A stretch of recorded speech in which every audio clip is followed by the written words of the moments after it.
नमो बुद्धाय। जय भीम, जय भारत, जय संविधान।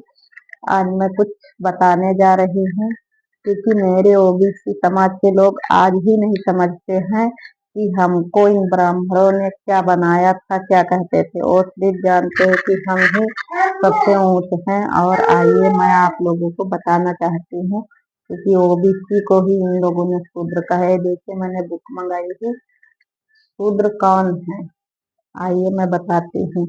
शूद्रों की राजनैतिक स्थिति के बारे में ब्राह्मणों का सिद्धांत।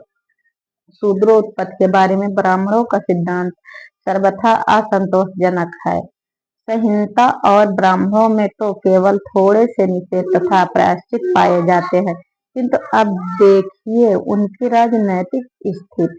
किंतु शास्त्रकारों ने तो शूद्रों को बहुत से कार्यों से वर्जित किया है और उनके लिए भयंकर तथा कठिन प्रायश्चित निर्धारित किया है। आइए देखिए अब कथक संहिता 31 से 2 और मैत्रेयानी संहिता 4:1-3 तथा 1/8-3 इस प्रकार है।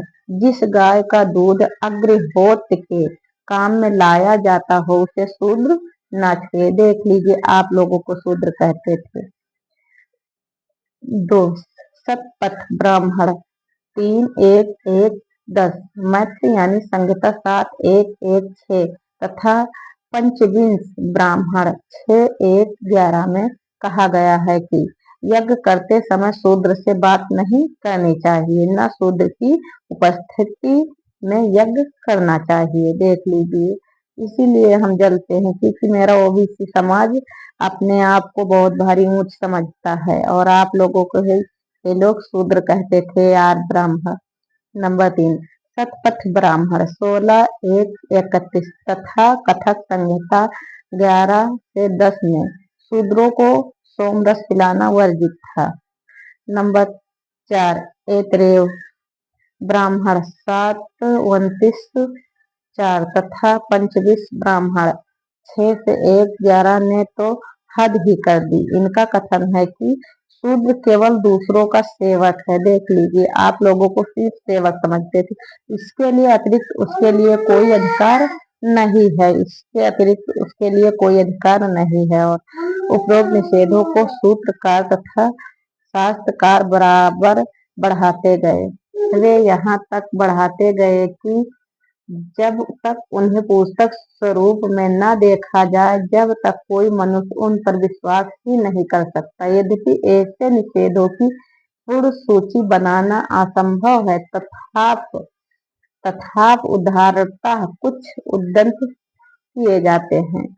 आप स्तंभ धर्म सूत्र ने प्रश्न पटल खंड सूत्र 4 से 5 में कहा है कि 4 वर्ण हैं। देखिए 4 वर्ण हैं, ब्राह्मण, क्षत्रिय, वैश्य तथा शूद्र। इन चारों में क्रमशः हर एक जन से अपने बाद वाले वर्ण से श्रेष्ठ है। शूद्र तथा पतित को छोड़कर सब वर्णों के लिए उपनयन, वेद पाठ तथा यज्ञ विहित है। देख लीजिए शूद्र को बढ़ाकर सब लोग उपनयन का अधिकारी है लेकिन शूद्र नहीं है। देख लीजिए वशिष्ठ धर्म सूत्र में कहा गया है कि 4 वर्ण है, ब्राह्मण, क्षत्रिय, वैश्य तथा शूद्र। देख लीजिए ब्राह्मण का मतलब ब्राह्मण पंडित यानी, क्षत्रिय का मतलब क्षत्रिय, वैश्य का मतलब जो व्यापार यानी करता है, और बचे चौथे वर्ण शूद्र। तो आप लोग समझिए कि शूद्र कौन है, क्योंकि आप लोग ब्राह्मण में नहीं गिनते, क्षत्रिय में नहीं गिनती, वैश्य में तो गिनती है नहीं, तो चौथा वर्ण हुआ शूद्र। तो शूद्र में कितने परसेंट आते हैं? 85 से 90%। ये सब शूद्र हैं क्योंकि आप लोग भी अपने आप को ऊंच समझते लेकिन ये लोग नहीं। ब्राह्मण, क्षत्रिय तथा वैश्य द्विज है। इन लोग 2 जन्म पाते हैं, एक तो अपने माता से, दूसरा एक गुरु पिता से। अभी बताते हैं, देख लीजिए पहला जन्म माता से और दूसरा उपनयन से। इनका दूसरा जन्म उपनयन से होता है। दूसरे जन्म में सावित्री माता है और गुरु पिता है। गुरु इसलिए पिता है कि वह वेद का ज्ञान देता है। अध्याय तो सूत्र 1 से 4 चारों वर्ण एक दूसरे से जन्म तथा संस्कारों से भिन्न है। वेदों में कहा गया है कि ब्राह्मण मुख से, क्षत्रिय भुजा से, वैश्य जंघा से तथा शूद्र पैर से उत्पन्न हुआ। ये देख लीजिए, आप लोगों को पैरों से पैदा किया। अब इन ब्राह्मणों से पूछना हो कि औरत के बच्चे कितने जगह से पैदा, क्या इनके माता लोग इन्हें मुंह से पैदा करती हैं? इनसे पूछना चाहिए, लेकिन आप लोग तो सवाल कर नहीं पाएंगे। इसलिए देख लीजिए, ब्राह्मण मुख से, क्षत्रिय भुजा से, वैश्य जंघा से तथा शूद्र पैर से